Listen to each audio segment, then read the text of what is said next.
En une fraction de seconde, il y eut le Big Bang. Et l'univers est né. En un battement de cils, vous n'avez pas idée de tout ce qu'il peut se passer. Comment sommes-nous arrivés sur Terre? Et de quoi est fait l'univers? Le mystère de la création, le mystère de la vie tient tout entier dans cette première seconde. La science est sur le point de découvrir ce qui s'est passé lors de l'instant le plus déterminant de toute notre histoire.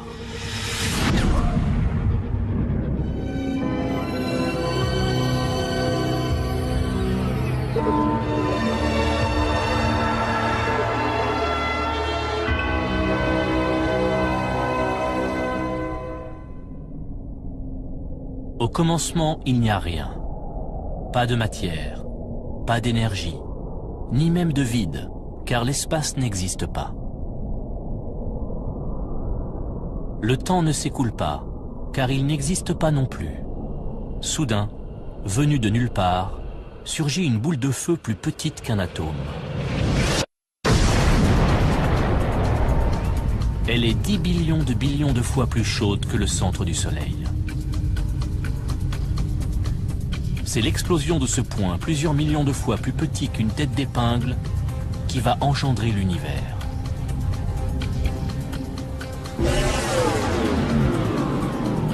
Le temps commence à se dérouler. En l'espace d'une seconde, le cosmos tout entier se profile. Comment est-ce arrivé? C'est le plus grand mystère de tous les temps. Le professeur Lawrence Krauss a consacré toute sa carrière à étudier cette première seconde qui a suivi le Big Bang. Pour bien comprendre notre place dans l'univers, il nous faut revenir au tout début et à comment tout ça s'est formé.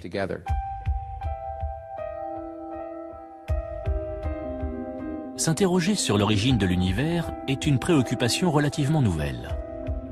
Car si la théorie du Big Bang est aujourd'hui largement acceptée, elle est née il y a seulement un siècle. Notre connaissance de l'univers est très récente. Il y a 80 ans, les scientifiques pensaient que l'univers était statique et qu'il existait depuis toujours. Tout cela change en 1929. À l'observatoire du mont Wilson, en Californie, l'astronome Edwin Hubble étudie la lumière émise par les galaxies. Il constate que plus une galaxie est éloignée, plus la longueur d'onde de la lumière qu'elle émet est grande. Plus les ondes lumineuses voyagent, plus elles s'étirent, et par conséquent, leur longueur d'onde se modifie. Le même principe s'applique aux ondes sonores. Plus un train approche, plus son sifflet paraît aigu.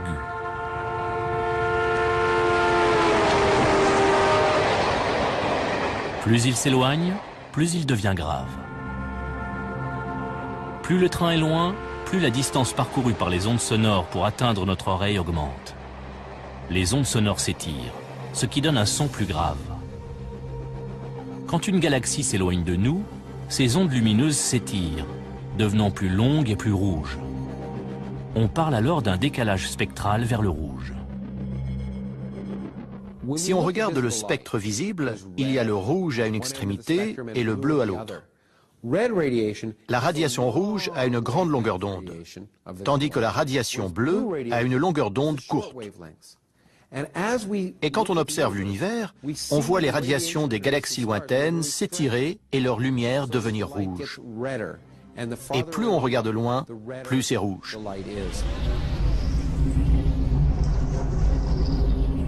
Les galaxies qui nous entourent présentent ce décalage spectral.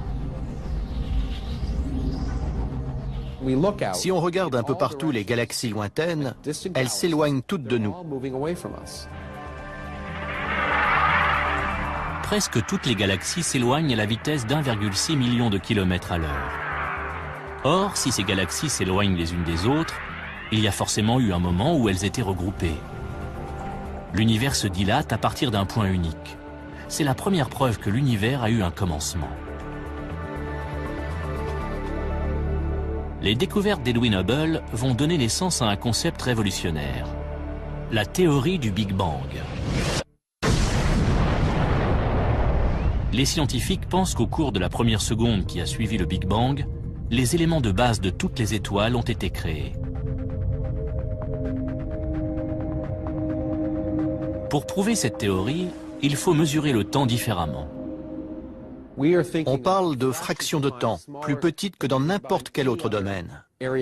Plus petites que pour mesurer la vitesse d'une voiture de course ou d'un sprinter. Et nous avons découvert qu'il peut se passer bien plus de choses en une fraction de seconde, en un battement de cils, que vous ne pouvez l'imaginer. C'est ahurissant.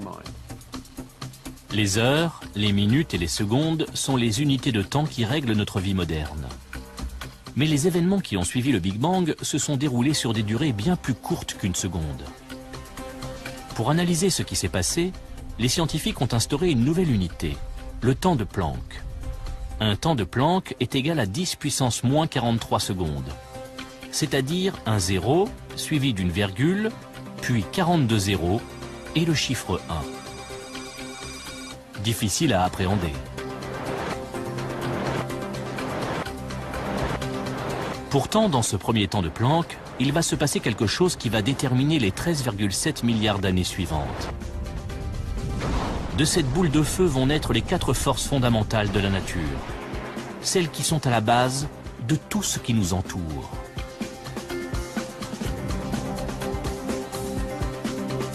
La gravité est à l'origine de la formation des étoiles et des planètes. Elle influence la Lune et les marées et nous fait garder les pieds sur Terre. La force électromagnétique nous permet de nous éclairer, de connecter nos téléphones et d'utiliser nos ordinateurs. Et les 2 forces nucléaires, la forte et la faible, servent à la cohésion des particules qui constituent notre corps et alimentent la fournaise du Soleil. Nous sommes sur Terre parce que dans la seconde qui a suivi le Big Bang, ces 4 forces ont été créées. Sans elles, l'univers ne serait qu'un amas informe de radiation. Sans ces forces, il ne se passerait rien. Il n'y aurait pas de télé, pas de sport, pas d'amour, de haine, de tragédie humaine. Toutes ces choses qui font le sel de la vie. Lors du premier temps de Planck, ces 4 forces sont encore réunies en une seule et unique superforce. La gravité et les forces nucléaires et les forces électromagnétiques ne sont pas encore divisées. Le physicien Michio Kaku étudie la façon dont elles ont pris leur indépendance. Moi, je vois ça comme un cristal. Un superbe cristal symétrique dans lequel toutes les forces sont réunies dans leur élégante simplicité au commencement des temps. Lorsque l'horloge cosmique avance d'un temps de Planck, l'univers, qui n'est encore qu'une minuscule boule de feu, se dilate brutalement. Les 4 forces commencent à se séparer, comme si on refroidissait brusquement un cristal chauffé à blanc. Des fissures apparaissent. Il se brise en 4. Le premier morceau qui se détache est la gravité. Ensuite, les forces nucléaires se séparent. Et finalement, la superforce se transforme en fragments de pierres précieuses. Ces 4 fragments sont toujours à l'œuvre. La gravité garde la Terre en orbite. Les 2 forces nucléaires font briller le Soleil. Et le rayonnement électromagnétique donne la lumière qui baigne notre planète.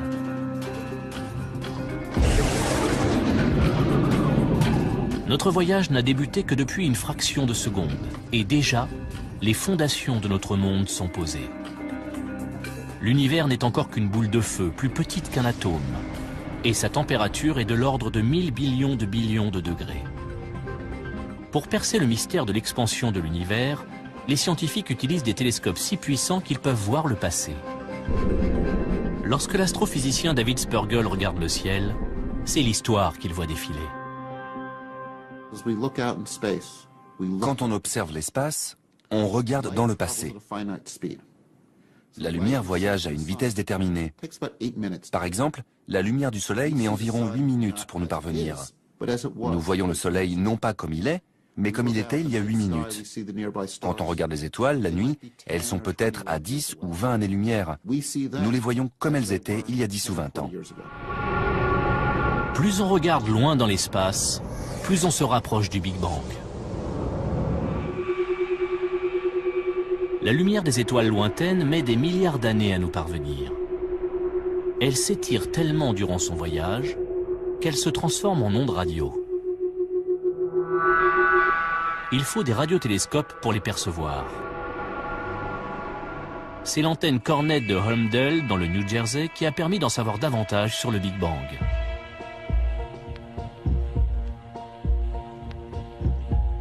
Dans les années 60, dans les laboratoires de la compagnie de téléphone Bell, Arno Penzias et Robert Wilson mesurent les ondes radio émises par des nuages de gaz dans la Voie lactée. Mais l'antenne Cornet qu'ils utilisent capte des interférences. Voici ce qu'ils entendent. Et ça vient de toutes les directions. Partout où ils regardaient, ils entendaient ce même bruit de fond. Ça n'était pas logique. Ils ont d'abord cru à un défaut de l'antenne. Ils l'ont nettoyée, enlevé les fientes de pigeons qui pouvaient créer des interférences. Ils ont recalibré l'antenne, ils ont tout vérifié minutieusement. Mais le bruit de fond est toujours perceptible. Penzias et Wilson décident de se concentrer sur sa provenance. Ils ont découvert que ce rayonnement ne provenait pas de la Terre, ni de notre galaxie. Ça venait de l'espace lointain, c'était partout. Le rayonnement que perçoit leur antenne est plus ancien et plus lointain que tout ce qui a été capté jusqu'alors. Par un heureux hasard, ils rencontrent des scientifiques de l'université de Princeton qui sont à la recherche des traces du Big Bang. Ils comprennent alors que ce qu'ils entendent est un écho venu de la nuit des temps.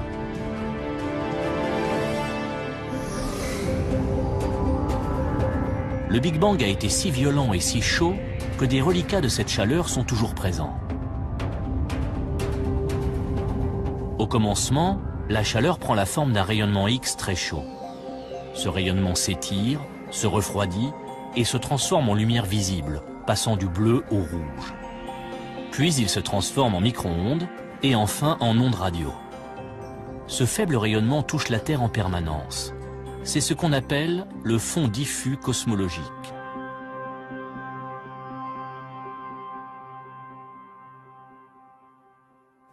Le fond diffus cosmologique est l'écho de la création, les braises, les dernières lueurs de l'onde de choc originelle qui a donné naissance à l'univers. Si nos yeux étaient capables de voir ce rayonnement micro-ondes, chaque soir on pourrait assister au Big Bang. En regardant le ciel, on pourrait voir une explosion. 13,7 milliards d'années plus tard, il existe un moyen de voir ce rayonnement cosmique à l'œil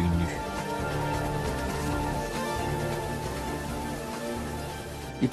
Sur votre télévision, quand vous changez de chaîne, un petit pourcentage de l'électricité statique que vous voyez est un rayonnement du Big Bang.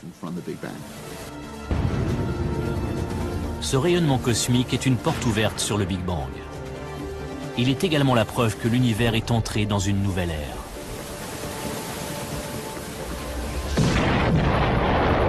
Moins d'un billionième de seconde après le Big Bang, le rayonnement cosmique est la clé qui permet de découvrir ce qui se passe ensuite.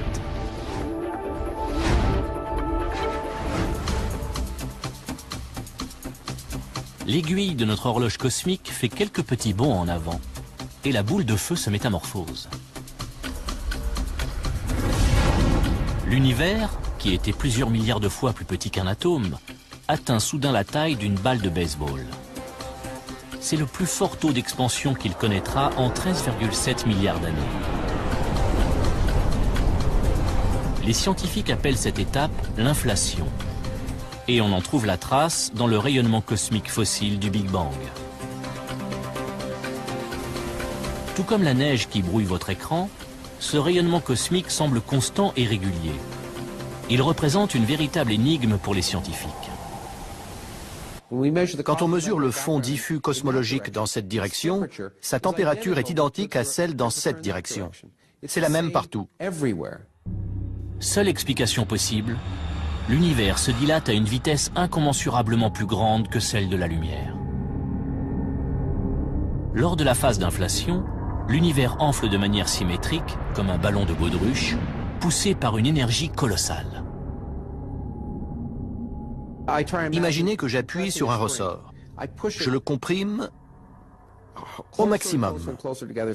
Le ressort devient plus petit et emmagasine une énergie incroyable. Et quand je le relâche, il se détend d'un coup. Toute cette énergie emmagasinée permet à l'univers une expansion exponentielle. Mais si l'univers est parfaitement uniforme dès la première seconde qui suit le Big Bang, comment sont apparues les galaxies? À l'origine, les planètes et les étoiles ne sont que des amas de particules. Avec le temps, ces particules de matière s'assemblent sous l'action de la gravité et constituent une masse solide. La Terre n'était au départ qu'un amas de particules qui se sont agrégées sous les effets de la friction et de la gravité. Et le Soleil, qui a rendu la vie possible sur Terre, n'était au départ qu'un nuage de gaz et de poussière. Mais comment au juste vont se former ces amas?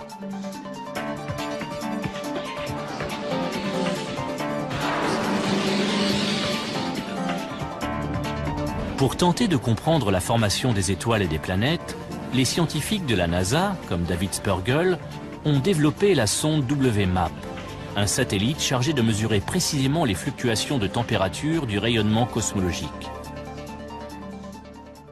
Ce rayonnement est omniprésent, mais il est très diffus. Et pour l'observer en détail dans le ciel, il faut s'éloigner de la Terre et de toute interférence. 7, mise à feu, les signaux sont au vert. 5, La NASA lance la sonde en 2001, allumage des moteurs. Et décollage de Delta 2 et de la sonde WMAP, partie explorer le passé et le futur de notre univers. dans l'espoir qu'elle fournisse un instantané précis de l'univers dans sa première seconde. Le lancement a été un grand moment, très intense. L'avoir décollée et constater qu'elle fonctionnait. La sonde est en orbite à 1,5 million de kilomètres de la Terre. Elle est tellement sensible qu'elle peut mesurer la température du rayonnement cosmique à 1 millionième de degré près. Pendant 5 ans, WMAP va analyser le ciel dans ses moindres détails. Elle est en orbite, avec la Terre et le Soleil derrière elle, dirigés vers l'espace. Le satellite tourne très rapidement. La sonde couvre un tiers de la voûte céleste toutes les heures et dresse une cartographie du rayonnement fossile. La sonde suit la Terre dans son orbite autour du Soleil et enregistre les températures de la voûte céleste. Elle génère ensuite des cartes détaillées comme celle-ci. On y observe un phénomène étonnant. Les taches rouges et bleues dans la voûte céleste représentent de minuscules variations de température. Les petites zones bleues sont des zones où il fait quelques dizaines de millièmes de degrés plus froid. Et dans les zones rouges, il fait un peu plus chaud. On constate donc de minuscules variations de température dans le ciel. La sonde nous montre l'univers tel qu'il était il y a plus de 13 milliards d'années. L'univers continue de se dilater. Et ces minuscules variations vont se transformer en amas de particules qui vont grandir sous l'effet de la gravité et devenir suffisamment denses pour donner naissance à des étoiles et des galaxies. C'est le rêve de tous ceux qui embrassent une carrière scientifique. Voir des choses que personne n'avait jamais vues. Apprendre des choses passionnantes sur des questions fondamentales comme de quoi est fait l'univers? Que s'est-il passé au tout début? Voici une carte de l'univers dans la seconde qui a suivi le Big Bang. L'ébauche du cosmos que nous connaissons aujourd'hui. Lorsque les images du fond diffus cosmologique sont arrivées, la presse a titré « Le visage de Dieu ». Soyons réalistes, ce n'est pas le visage de Dieu, c'est en fait la photo d'un bébé, d'un univers balbutiant.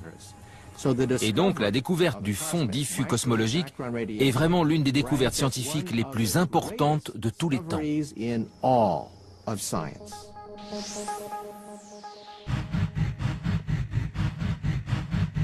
Moins d'un billionième de seconde après le Big Bang, l'univers se dilate encore. La boule de feu a désormais la taille d'un pamplemousse. L'univers grouille d'énergie et de radiation. Mais, à mesure qu'il se dilate et se refroidit, quelque chose de nouveau voit le jour.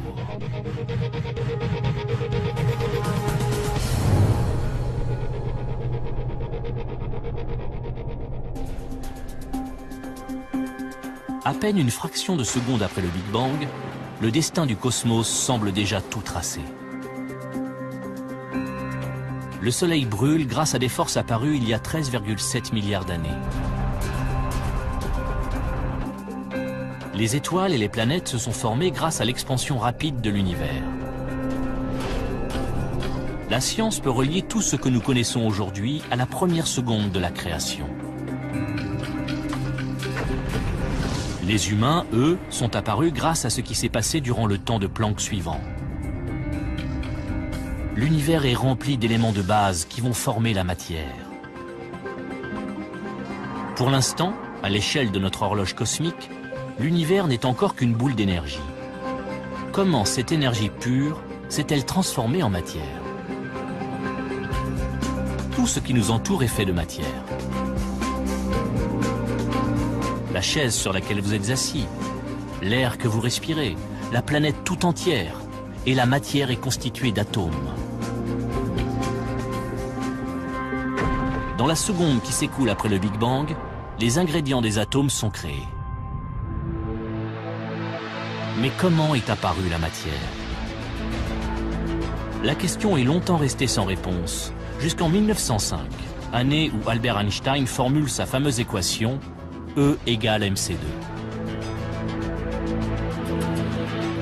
L'équation d'Einstein signifie que l'énergie E et la masse m sont deux formes différentes de la même chose. La matière et l'énergie sont interchangeables.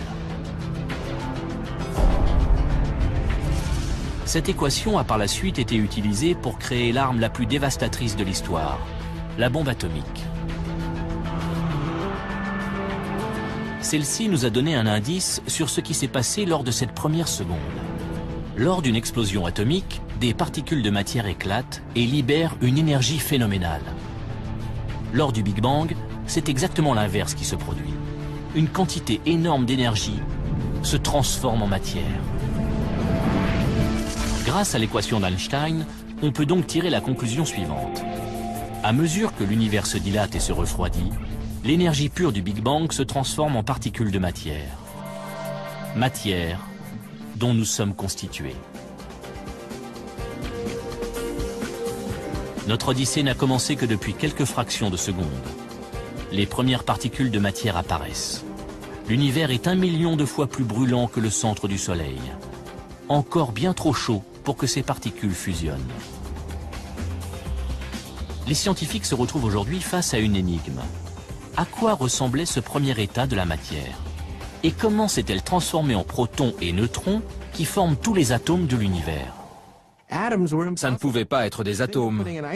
C'est comme si on mettait un glaçon dans un sauna, il fondrait immédiatement. On ne peut pas avoir de glaçon dans un sauna. Voici la démonstration en images.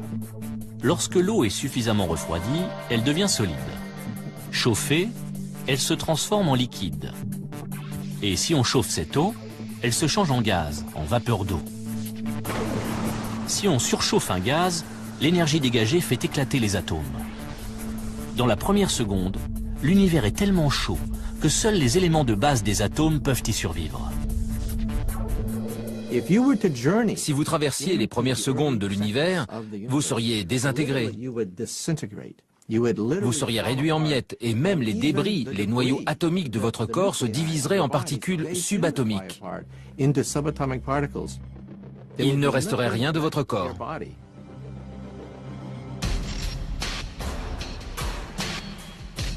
Il n'y a qu'un seul moyen de voir à quoi ressemblaient ces particules élémentaires de matière dans la seconde qui a suivi le Big Bang. Il suffit de recréer les conditions du Big Bang.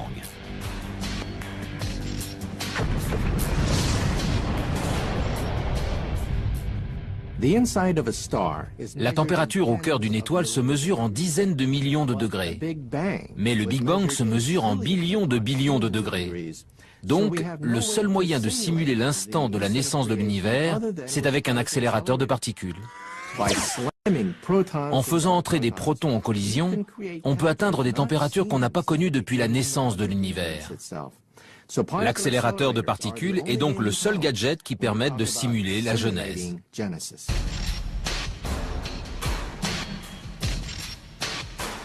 Voici le laboratoire national de Brookhaven, à Long Island.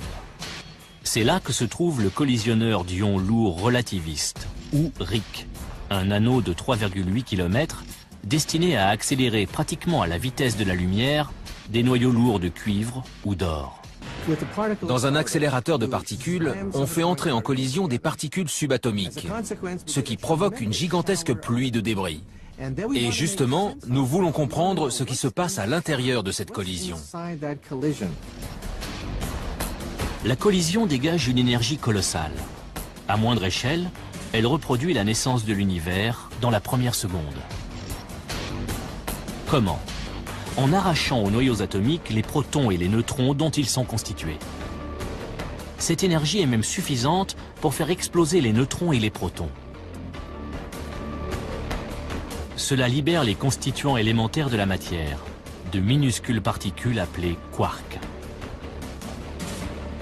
Mais ils sont tellement petits et se déplacent tellement vite qu'ils sont difficiles à observer.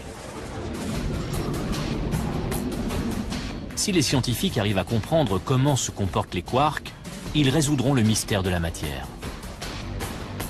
Leur découverte pourrait révolutionner la médecine et relancer le programme spatial.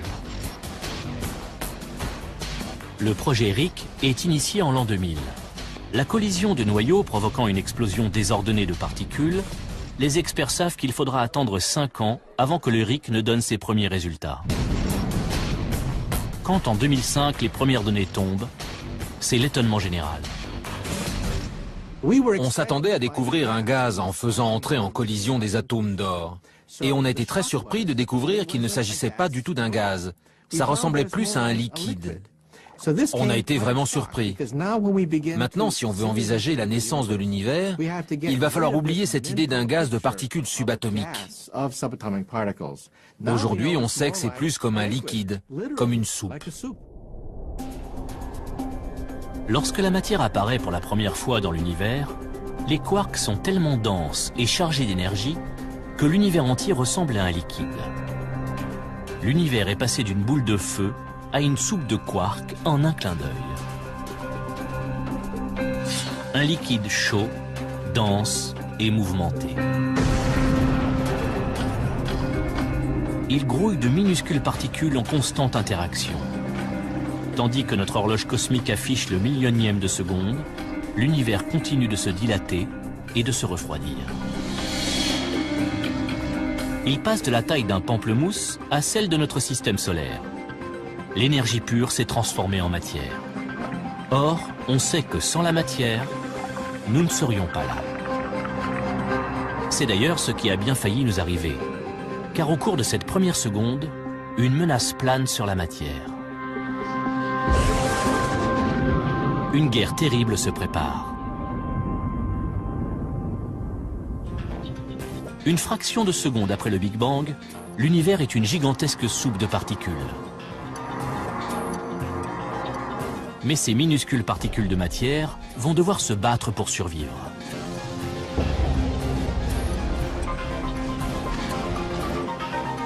Tout ce qui nous entoure contient de la matière formée grâce à l'énergie libérée par le Big Bang.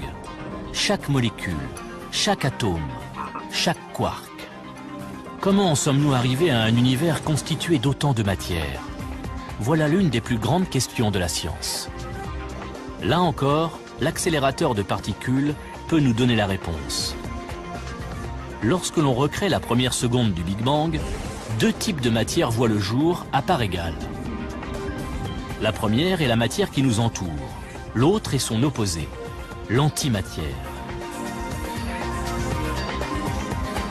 Tara Shears, qui étudie la physique des particules, nous explique qu'il s'agit des 2 faces de la même pièce. Cette pomme est constituée de matière. Nous savons que chaque particule de matière dans l'univers est associée à une particule d'antimatière créée lors du Big Bang.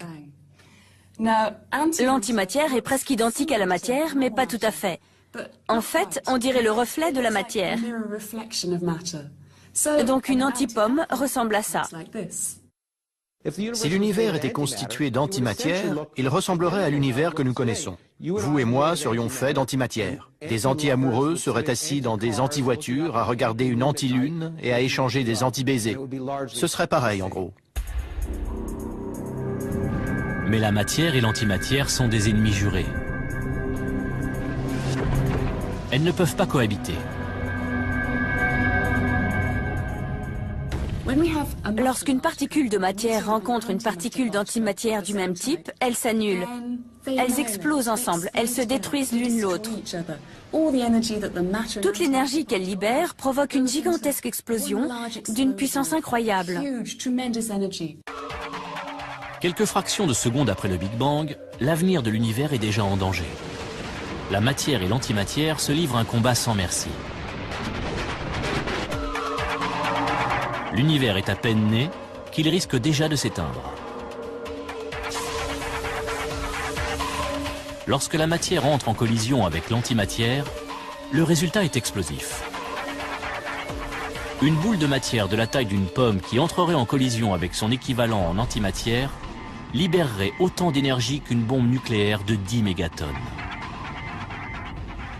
Si on pouvait revenir au tout début de l'univers, juste après le Big Bang, on se retrouverait au milieu d'un véritable bouillonnement de matière et d'antimatière se détruisant l'une l'autre.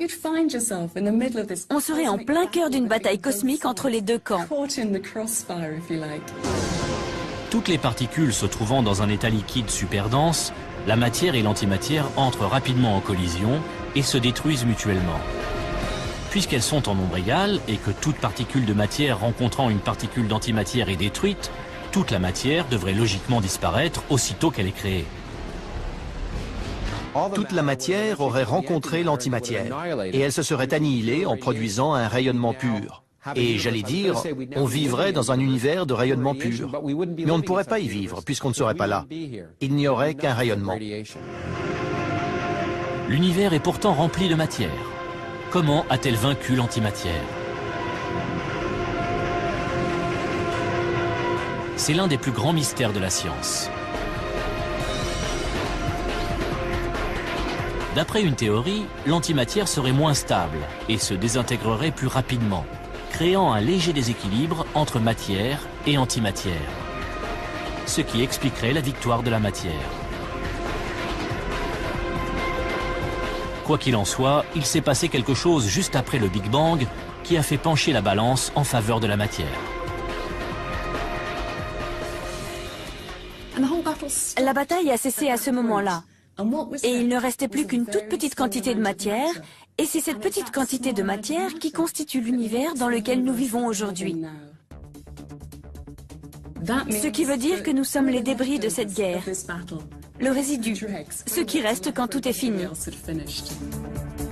Ce sont ces résidus qui vont former tout ce qui nous entoure, de la Terre que nous foulons jusqu'aux galaxies les plus lointaines.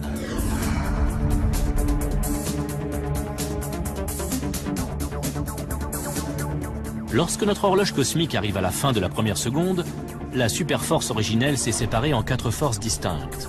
La matière a triomphé de l'antimatière. Et grâce aux infimes variations de température qui vont se répercuter dans l'univers, la gravitation va créer, au cours des milliards d'années à venir, des amas de matière qui formeront les galaxies.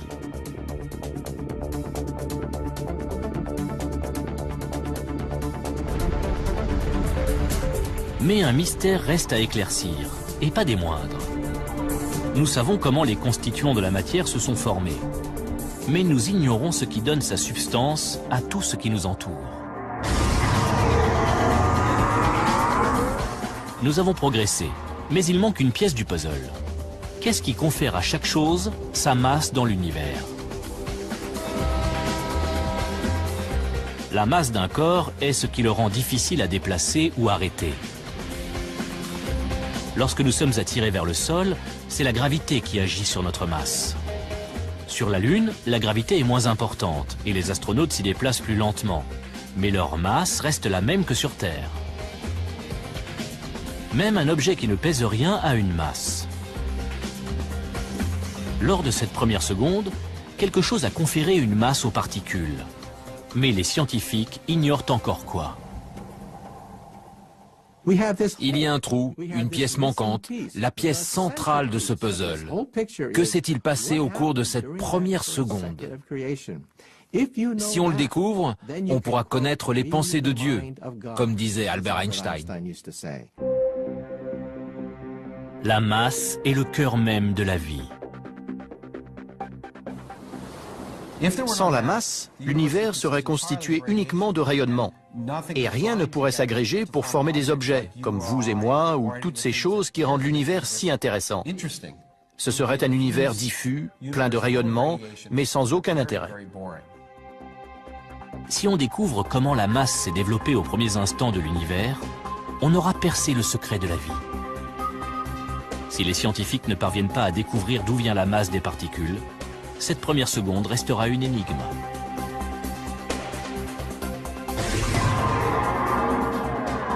Notre périple est presque terminé. Et pourtant, il nous manque toujours une information cruciale. Cette question a intrigué les scientifiques pendant des décennies. Puis, en 1964, à l'université d'Édimbourg, le physicien Peter Higgs a proposé une théorie révolutionnaire.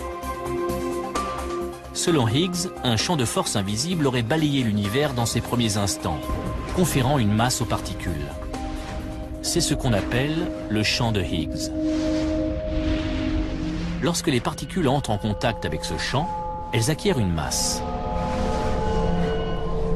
Imaginons que je suis en voiture et que je tombe en panne d'essence. Si je la pousse, je vais réussir à la faire avancer. Mais si elle roule dans de la boue, elle va me sembler plus lourde. Je ne vais plus y arriver. Eh bien, on pense que c'est un peu pour les mêmes raisons que les particules ont une masse. Il y a ce qu'on appelle le champ de Higgs, et les particules interagissent plus ou moins avec ce champ. Les particules qui interagissent le moins sont plus faciles à pousser et se comportent donc comme si elles étaient plus légères. Les particules qui interagissent le plus sont difficiles à déplacer et se comportent comme si elles étaient plus lourdes. Comme la boue, le champ de Higgs colle à tout ce qu'il touche.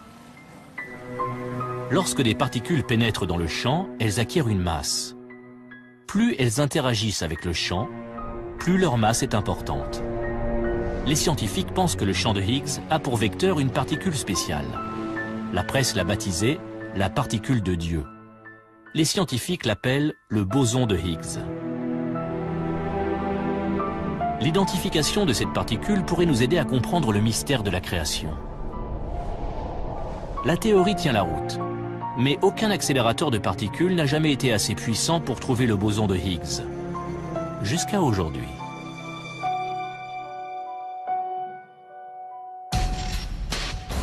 Enfoui sous terre, près de Genève, en Suisse, se trouve le dispositif expérimental le plus cher de l'histoire. Le Grand Collisionneur de Hadron, ou LHC. C'est le plus grand accélérateur de particules au monde, et notre meilleur atout dans la traque au boson de Higgs. Nous voulons voir si la particule de Higgs existe réellement. Et c'est pour ça qu'il faut construire ces accélérateurs gigantesques, pour voir si nous pouvons comprendre le mécanisme responsable de l'existence de tout ce que nous considérons comme dense et lourd dans l'univers. Le LHC a coûté près de 3 milliards d'euros. Sa construction a duré 14 ans et a nécessité la collaboration de 7000 scientifiques. Il a été inauguré en 2008.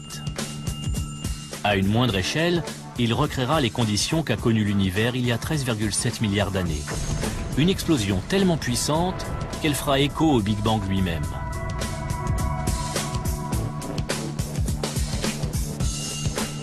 Si ça marche, les scientifiques comme David Evans pourront résoudre le dernier mystère de la matière. De même que nous repoussons les frontières de la science, nous devons repousser les frontières de la technologie. C'est non seulement la plus grosse machine au monde, mais c'est sans conteste la plus complexe. Enterré à environ 100 mètres sous terre, l'accélérateur forme un anneau de 26 km. À l'intérieur, 2 faisceaux de protons plus fins qu'un cheveu pourront être accélérés à une vitesse proche de celle de la lumière, plus de 299 000 km à la seconde. Le LHC fera se heurter les protons avec une énergie 7 fois plus grande que n'importe quel autre accélérateur. 300 billions de protons répartis en 2 faisceaux cheminant en sens inverse, parcourront l'anneau et se percuteront au centre d'énormes détecteurs. Lawrence Krauss part inspecter l'un de ces détecteurs, de la taille d'un immeuble de 5 étages. Je me trouve dans ce qui a été décrit comme l'une des cathédrales gothiques du XXIe siècle. Ces structures gigantesques sont faites de milliers de tonnes d'acier, plus que la quantité de fer dans la tour Eiffel, et contiennent des dizaines de milliers de valves et de fils. Tout ça a été conçu par des milliers de physiciens de plusieurs centaines de nationalités et parlant des dizaines de langues différentes, au centième de millimètre près. Tout ça pour découvrir ce qui se passe là-dedans. Le long de l'anneau du LHC sont répartis 4 détecteurs géants. Celui dans lequel on espère observer le boson de Higgs est baptisé Atlas. Atlas fait la moitié de la taille d'un terrain de football et pèse aussi lourd qu'un sous-marin nucléaire. Il peut détecter 1000 milliards de collisions à la seconde. Lors d'une collision de protons, le choc sera tellement violent qu'il recréera en une fraction de seconde la matière, telle qu'elle était juste après le Big Bang. Une averse de particules fondamentales, comme les quarks. Dans les débris de cette explosion, les scientifiques espèrent trouver le mystérieux boson de Higgs.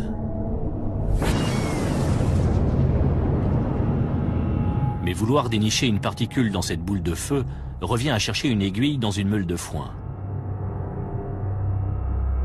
Le boson de Higgs est tellement minuscule et a une durée de vie si courte que le détecteur ne pourra pas l'observer directement.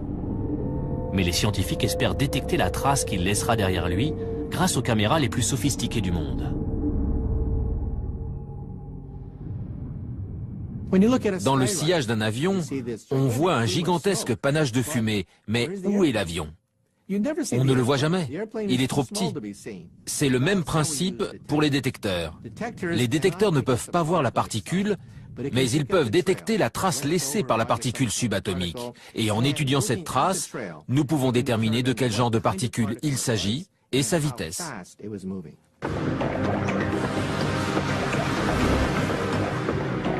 Le LHC va produire plus de données que n'importe quel autre instrument sur la planète.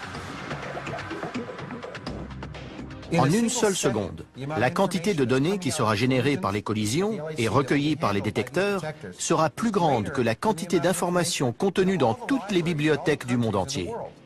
Nous allons obtenir quelque chose comme 15 millions de gigaoctets de données chaque année. Si on devait mettre ces données sur des CD, on produirait chaque année une pile de CD d'environ 15 km de haut. Ces données nous livreront peut-être le secret de la masse, la pièce manquante du puzzle, et nous ouvrirons la porte vers la science du futur. Afin de traiter toutes ces informations, LHC utilise le plus grand réseau de superordinateurs du monde. Cela n'empêchera pas les recherches de prendre plusieurs années. Mais l'attente en vaut la peine. Ce qui est excitant quand on travaille dans ce domaine, c'est de savoir qu'on va découvrir une vérité universelle. Si on découvre quelque chose de primordial sur notre univers, cette découverte sera éternelle. Éternelle dans le temps, mais aussi dans l'espace. Cette expérience pourrait enfin nous révéler les vérités essentielles à la base même de notre existence. Une perspective qui met les scientifiques du monde entier en effervescence. On ne sait pas encore ce que fera le LHC. On a de grands espoirs. Ça représente plus de puissance à une échelle plus petite. Il va nous emmener là où nous ne sommes jamais allés. Ce que le LHC va nous apprendre va changer notre façon de voir la première seconde du Big Bang. Toutes les preuves indirectes que nous avons indiquent que nous allons sûrement trouver la réponse à cette question. Ce n'est pas garanti, mais pour la première fois, nous sentons que nous sommes sur le point de faire cette découverte fondamentale. Si grâce au LHC, on trouve ne serait-ce qu'un élément de réponse à toutes ces questions, ce sera merveilleux pour nous de pouvoir étoffer notre connaissance de l'univers, de le comprendre encore mieux. C'est le rêve de tout physicien. Dans la salle de contrôle du LHC, l'expérience la plus importante de l'histoire de la science va bientôt commencer. Après les dernières vérifications, l'accélérateur est scellé, puis refroidi à une température plus basse que celle qui règne dans l'espace.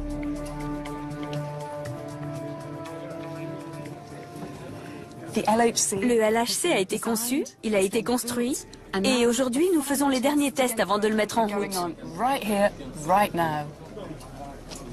Ce que vous voyez là, c'est où on en est des tests. Et les physiciens autour de nous observent ce qui se passe sur leur écran d'ordinateur. Le LHC pourrait lever le voile sur le plus grand mystère de la vie, un peu comme si nous assistions au moment de la création.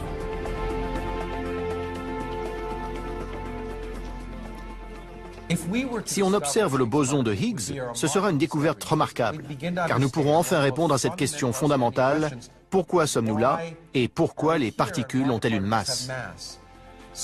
C'est difficile d'imaginer une question plus fondamentale que celle-là, et on est sur le point d'y répondre.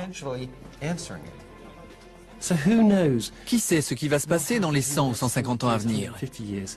Les découvertes que nous allons faire en physique nous serviront peut-être à aller voir s'il y a de la vie sur d'autres planètes, ou nous aideront à résoudre nos problèmes d'énergie. On ne le sait pas encore, c'est pour ça que c'est si palpitant. On ne sait pas ce qu'on va trouver. Si l'expérience est réussie, le LHC pourrait ouvrir une nouvelle ère scientifique. Mais si elle ne nous permet pas de trouver le boson de Higgs, nous ne saurons toujours pas comment la matière a acquis sa masse. Et l'énigme de la première seconde ne sera pas entièrement résolue. Il faudra proposer de nouvelles théories et concevoir de nouvelles expériences. Je suis lucide. Je suis conscient qu'on ne trouvera peut-être rien du tout. Ça pourrait engendrer une crise dans le monde de la physique. Ça pourrait mettre un frein aux sciences physiques. Si nos machines ne s'avèrent pas assez puissantes pour lever le rideau sur l'acte suivant et nous en apprendre davantage sur la matière et l'énergie. Une chose est sûre, grâce au LHC, les scientifiques vont quasiment toucher du doigt le Big Bang. L'accélérateur va revenir 13,7 milliards d'années en arrière pour recréer l'instant déterminant de la naissance de l'univers, la seconde qui a tout changé.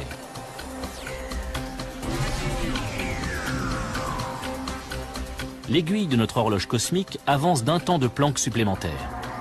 L'univers est maintenant vieux d'une seconde. Il fait environ 1000 fois la taille de notre système solaire et grouille de particules de matière.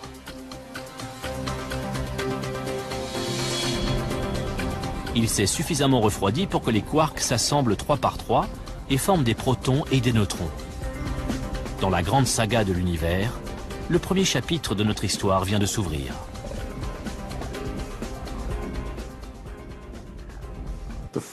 La première seconde de l'univers est un instant incroyablement important. C'est dans ce bref intervalle que toute la matière de l'univers a été créée, que tous les neutrons et les protons se sont formés. Tous les éléments essentiels qui composent l'univers aujourd'hui étaient déjà en place. Puis tout ça s'est développé. Dans les minutes qui suivent, l'univers se refroidit encore. Les protons et les neutrons constituent les premiers noyaux atomiques. 300 000 ans plus tard, le premier atome voit le jour. Puis, au cours des 200 millions d'années qui suivent, les étoiles se forment. Et 1 milliard d'années plus tard, les galaxies, comme la Voie lactée, apparaissent. Plus de 9 milliards d'années après le Big Bang, la Terre se forme. Un Big Bang, une seule seconde, la genèse de notre univers.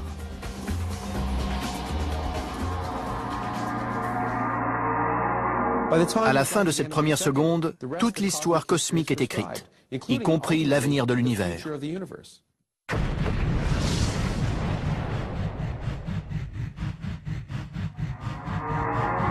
Environ 13 695 millions d'années après le Big Bang, l'homme apparaît sur Terre. Une espèce suffisamment intelligente pour s'interroger sur ses origines et sur la formation de l'univers. En ce début de 21e siècle, nous sommes plus près que jamais de la réponse. Et le secret réside dans la toute première seconde.